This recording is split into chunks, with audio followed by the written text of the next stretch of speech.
thy glass will show thee how thy beauties wear thy dial, how thy precious minutes waste. The vacant leaves thy mind's imprint will bear, and of this book, this learning mayst thou taste. The wrinkles which thy glass will truly show of mouthed graves will give thee memory. Thou by thy dial's shady stealth mayst know time's thievish progress to eternity. Look what thy memory cannot contain. Commit to these waste blanks, and thou shalt find those children nursed, delivered from thy brain to take a new acquaintance with thy mind. These offices, as oft as thou wilt look, shall profit thee, and much enrich thy book. Wow, it's been a while. That's Sonnet 77. That's a really cool sonnet. So it's been a long time since I did a sonnet, and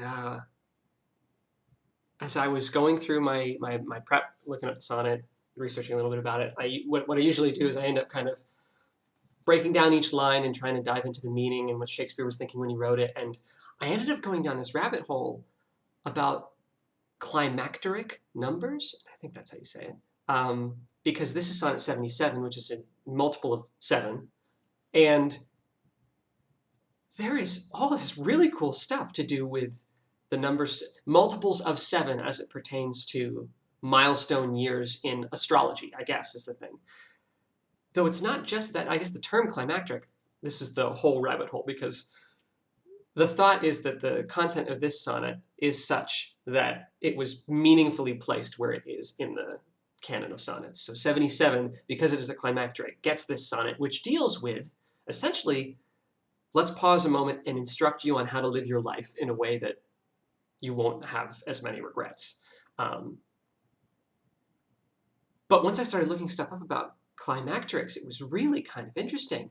So the term climacteric is also used outside of astrology, is used, it's technically what fruit ripening is.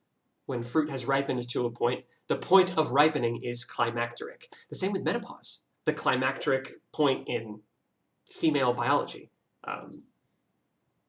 And the more I started looking at the astrology climacterics of intervals of 7, the rabbit hole connected me to Jaques' speech in As You Like It, the All the World's a Stage speech, which talks about the 7 stages of man, which again, this is the first time, because I actually really don't know As You Like It that well. And I really had not taken a deep dive into the content of that speech. And I did not realize that there were 7 specific points in a man's life in that speech. The infant, the schoolboy, the lover, the soldier, the justice, I think, justice or judge. I think the speech is justice, but when I saw that, I had to think about it for a second before I connected it, like justice, like Chief Justice. Pantaloon, which is one I had to look up as well, because I guess that's one of the roles in Commedia.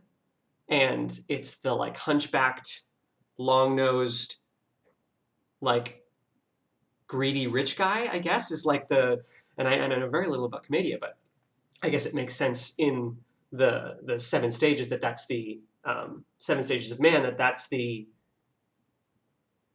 near the end, but hoarding what they have and not wanting to, feeling greedy about the things that they have, that they've acquired over their life.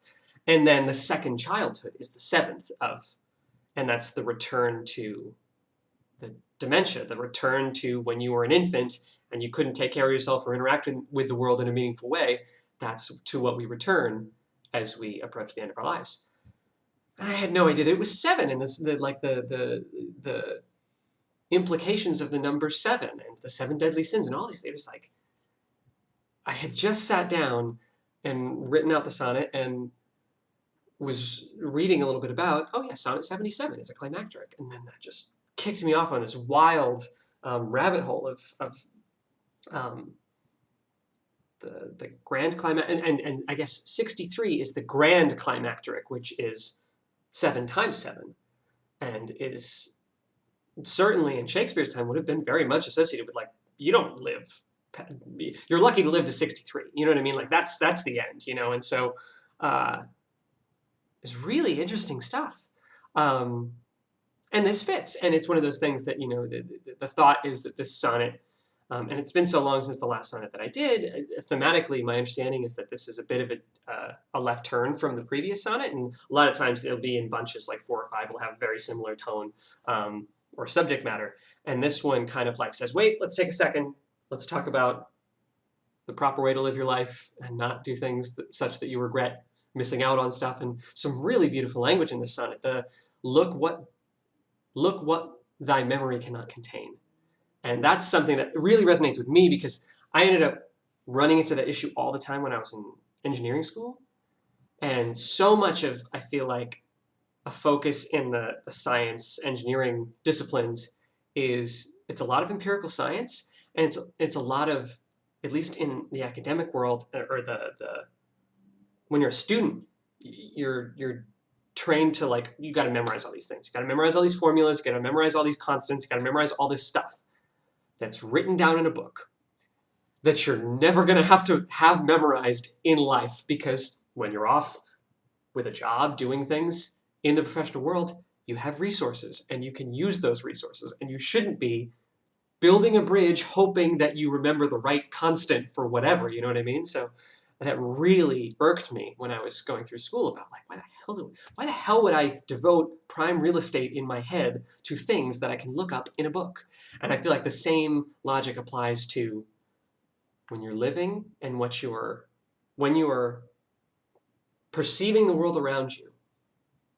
Your memories are, again, a limited resource. And so commit to your memory things that are unique. And I like thinking that this is about go through your life when you experience things, the impactful things that can instruct you in later life, really meaningful experiences. Hang on to those, because 10 years from now, you're going to look back and be glad that that took up some space up here, because it helps you avoid a mistake in the future, or allows you to look at things in a different light however many years down the road. And I think that's really an interesting way to think about it. And that's certainly a lot of unconscious.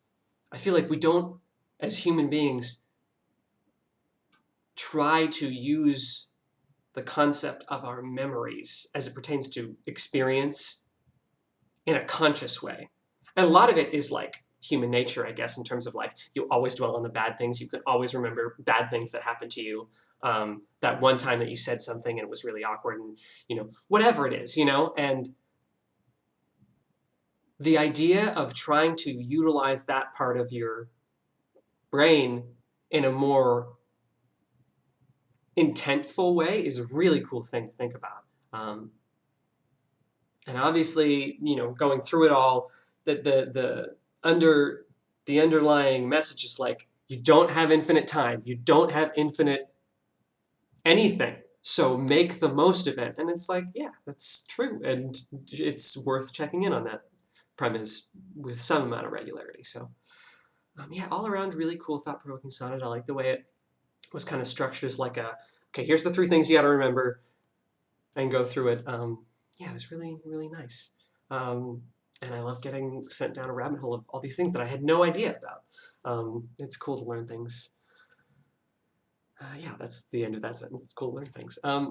Okay, yeah, cool. So that was Sonnet 77. I hope to maybe get back into a more regular swing of things with these sonnets. It's really fun to do. So yeah, this is fun. Yeah, hopefully I'll do this again sometime really soon. Thanks for watching.